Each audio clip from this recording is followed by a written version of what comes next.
कहते हैं नेता हो तो हरक सिंह रावत के जैसा हो, क्योंकि हरक सिंह रावत भली भांति से जानते हैं कि उनको कब किस दल में रहना है और कब कौन सा बयान देना है। अक्सर अपने बयानों की वजह से सुर्खियों में रहने वाले हरक सिंह रावत एक बार फिर से अखबार और मीडिया की हेडलाइन पर सबसे ऊपर है। और लाजमी सी बात भी है, क्योंकि धीरे धीरे हम उत्तराखंड विधानसभा चुनाव 2027 की ओर बढ़ रहे हैं और कांग्रेस अपनी तैयारियों को जोर दे रही है।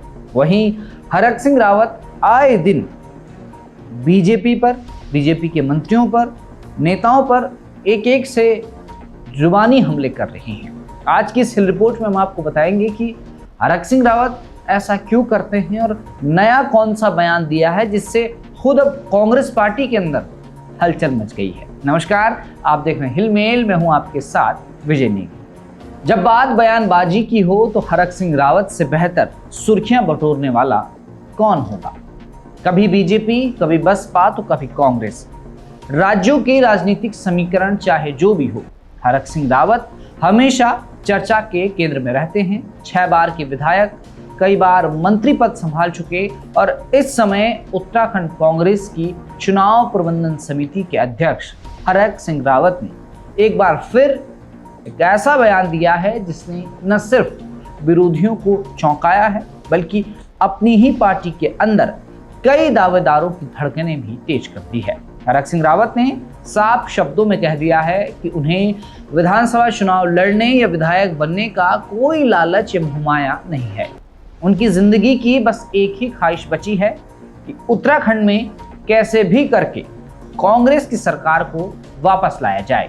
सोशल मीडिया पर जारी अपने इस ताजा बयान में हरक सिंह रावत ने बिना किसी लाग लपेट के पार्टी के लिए टिकट का फॉर्मूला भी तय किया है। उन्होंने 2 टूक कहा है कि जो दावेदार चुनाव जीतने की स्थिति में नहीं है उसे किसी भी कीमत पर टिकट नहीं मिलना चाहिए।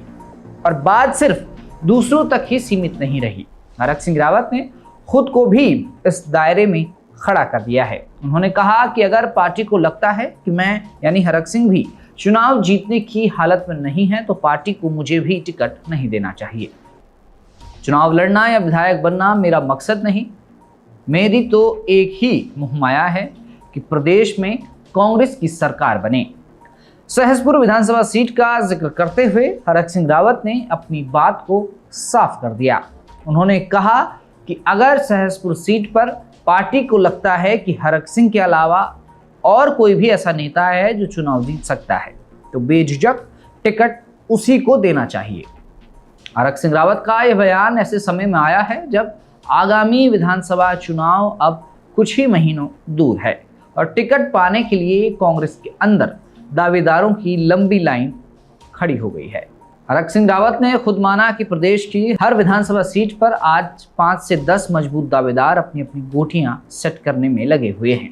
अगर आंकड़ों के गणित को समझें तो राज्य की 70 विधानसभा सीटों में से फिलहाल कांग्रेस के पास सिर्फ 20 विधायक हैं, यानी 50 सीटें ऐसी हैं जहां कांग्रेस का परचम नहीं लहरा रहा। ऐसे में 50 खाली सीटों पर अपने 20 विधायकों को इलाके में सही और जिताऊ उम्मीदवार चुनना कांग्रेस के लिए किसी अग्नि परीक्षा से कम नहीं है। यही वजह है कि चुनाव प्रबंधन समिति के अध्यक्ष होने के नाते हरक सिंह रावत ने अभी से विनेबिलिटी यानी जीतने की क्षमता का सख्त पैमाना तय कर दिया है।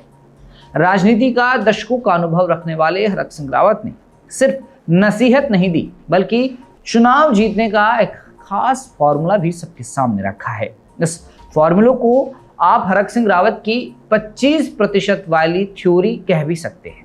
हरक सिंह का मानना है कि किसी भी चुनाव में जीत 4 स्तंभों पर निर्भर है। पहला, पार्टी की लहर या हवा पर निर्भर करेगा। दूसरा, चुनाव लड़ रहे उम्मीदवार के अपने व्यक्तित्व और उसकी छवि पर निर्भर करता है। और तीसरा, इलाके के सामाजिक ताने बाने, जातीय समीकरण और जनता से जुड़ाव पर टिका होता है। और सबसे आखिरी और महत्वपूर्ण कि उम्मीदवार की आर्थिक क्षमता और चुनाव प्रबंधन की ताकत पर निर्भर करता है। यानी अगर इन चारों खानों में उम्मीदवार खरा उतरता है तभी जीत की गारंटी बनती है। हरक सिंह का यह गणित साफ इशारा करता है कि सिर्फ पार्टी के सिंबल के भरोसे चुनाव नहीं जीता जा सकता। उम्मीदवार का खुद का वजूद भी उतना ही मायने रखता है। पिछले कुछ समय में हरक सिंह रावत उत्तराखंड की राजनीति में बेहद सक्रिय नजर आ रही हैं। बीजेपी छोड़कर वापस कांग्रेस में शामिल होने के बाद से ही वो लगातार सरकार, मंत्रियों और बीजेपी के केंद्रीय नेताओं पर हमला करते आए हैं। कभी जमीनी मुद्दों को लेकर तो कभी सरकार की नाकामियों को लेकर हरक सिंह रावत अक्सर कड़े और आक्रामक बयानों से सुर्खियां बटोरते रहते हैं। उत्तराखंड की सियासत को जानने वाले, समझने वाले हरक सिंह रावत जब जब शांत होते हैं तो किसी बड़े सियासी तूफान की तैयारी करते रहते हैं, और जब वो बोलते हैं तो उसका असर सत्ता के गलियारों तक सुनाई भी देता है।